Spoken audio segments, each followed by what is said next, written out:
প্রায় প্রত্যেকদিন সকালে ঘুম থেকে উঠে নিয়ে রান্না তৈরি করে লাঞ্চ বক্স প্যাকিং করে ওকে দিয়ে পাঠাই। কিন্তু আজকে আমার শরীর অসুস্থ থাকার কারণে আমরা দুজনা রান্না করছি। এখানে ডিম আলু সব সেদ্ধ করে নিয়েছে, ও একা হাতে কেটে নিয়েছে, মশলাটাও পিষে নিয়েছে। আর এইদিকে আমি রুটি বেলে দিচ্ছি, আর ও রুটিগুলো শিখে নিচ্ছে। যেহেতু শরীর খারাপ, জ্বর জ্বর ভাব, সর্দি কাশি, গলায় ব্যথা, আর ওয়েদারটাও খুব ঠান্ডা ঠান্ডা ওয়েদার, মেঘ করেছে, বৃষ্টিও হচ্ছে হালকা হালকা, তাই আজকে রুটি করার প্ল্যান করেছি।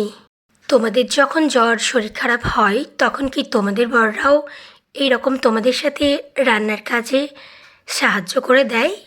গতকাল দুপুরে আমার জ্বর এসেছিল, জ্বরটা ঠিক হয়ে গেছে, কিন্তু ওই যে গলায় ব্যথা, সর্দি, মাথা ব্যথা এইসবগুলো কিন্তু রয়ে গেছে। শরীরের এমন অবস্থা যে কি বলবো, একটু করে কাজ করে নিয়েই মনে হচ্ছে বিছানায় গিয়ে শুয়ে পড়ি, একদম পারা যাচ্ছে না। আজকে রান্না করতে করতেই এতটা দেরি হয়ে গেল, যদিও ডিম আলুর কারিটা ও রান্না করেছে।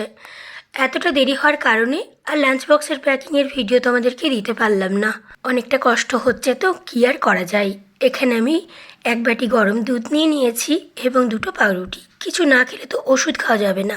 আজকে সকালে এই ওষুধগুলো এনেছে। ওষুধ কোম্পানিগুলো এত বড় বড় ওষুধ কেন তৈরি করে জানি না। একটা ওষুধের জায়গায় দুটো ওষুধ তৈরি করলে কি ক্ষতি, একটা জায়গায় দুটো খেয়ে নেবো। আসলে এত বড় বড় ওষুধ আমিও খেতে পারি না। আমার মতো প্রবলেম কি তোমাদেরও হয়?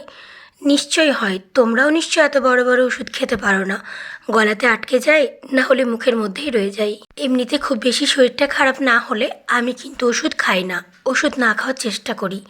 তবে আজকে যখন শরীরটা একটু খারাপ, ওষুধটা তো খেতেই হবে। চলো তাহলে ভিডিওটা শেষ করি।